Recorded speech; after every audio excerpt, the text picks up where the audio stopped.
스피노자의 에티카를 이해한다는 것은 철학이라는 거대한 숲 속에서 하나의 길을 발견하는 일과도 같습니다. 스피노자는 이 책에서 인간이 왜 고통받고 어떻게 자유로워질 수 있으며 무엇이 진정한 행복인지 아주 치밀하면서도 놀라운 방식으로 설명합니다. 그는 신비로운 종교적 언어 대신 마치 수학책처럼 공리와 정의로 구성된 구조를 선택했는데, 이는 감정이나 믿음에 기대지 않고 철저히 이성의 힘으로 인간의 삶을 이해하려는 그의 의지를 보여줍니다. 하지만 이 책의 메시지는 결코 차갑지 않습니다. 오히려 인간을 진정으로 해방시키려는 뜨거운 열망이 담겨 있죠. 스피노자의 출발점은 신, 즉 실체에 대한 설명입니다. 그는 신이 초월적인 존재라거나 하늘 어딘가에서 우리를 지켜보는 인격적 존재라고 생각하지 않았습니다. 스피노자에게 신은 곧 자연이며 세계 자체였습니다. 신 혹은 자연이라는 그의 유명한 말은 바로 이 생각을 보여줍니다. 모든 것은 신의 일부이며 신의 필연적인 법칙 아래 움직입니다. 우리의 감정, 몸, 생각, 심지어 세상에서 일어나는 모든 일까지 우연은 없고 모두가 어떤 이유와 원인 속에서 움직입니다. 이 말을 들으면 어떤 사람들은 그럼 인간의 자유는 어디에 있는가? 라고 묻지만 스피노자는 이런 질문 자체가 자유를 오해한 결과라고 말합니다. 그는 자유를 아무 이유 없이 선택할 수 있는 능력이 아니라 자신의 본성을 이해하고 그에 따라 살아가는 능력으로 보았습니다. 여기에서 등장하는 중요한 개념이 바로 코나투스입니다. 스피노자는 모든 존재가 자기 자신을 보존하고자 하는 힘을 가지고 있다고 보았는데, 이것이 코나투스입니다. 인간도 예외가 아니죠.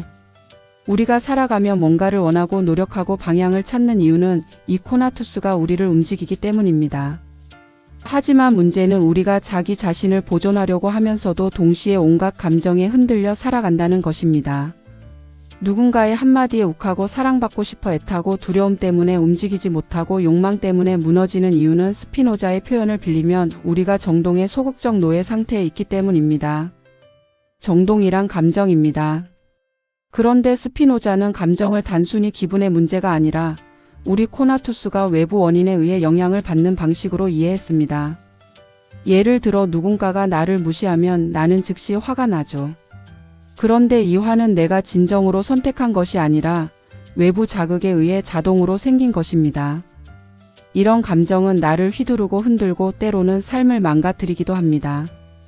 그래서 그는 진정한 자유인이란 감정에서 완전히 벗어난 사람이 아니라 감정의 원인을 이해하고 그 감정이 어디서 비롯되었는지 파악함으로써 그 감정의 주인이 되는 사람이라고 말합니다. 이때 이성은 매우 중요한 역할을 합니다. 스피노자에게 이성이란 상식적인 이성적 사고 수준이 아니라 존재와 원인을 통찰하고 이해하는 힘입니다. 내가 왜 화났는지, 왜 불안한지, 왜 어떤 것에 매달리는지 이해하기 시작하면 감정은 나를 휘두르는 것이 아니라 내가 다루는 것이 됩니다. 이것이 바로 스피노자가 말한 적극적 정동입니다. 수동적으로 흔들리는 삶에서 벗어나 내가 나의 원인으로서 살아가는 상태 말입니다. 결국 스피노자가 말하고자 하는 것은 하나의 변화입니다.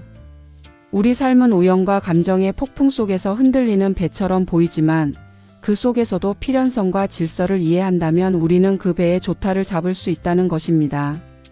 불안이 나를 휘두를 때 그 불안의 원인을 이해하려는 태도 자체가 바로 자유로 가는 문입니다. 누군가를 사랑할 때도 마찬가지입니다.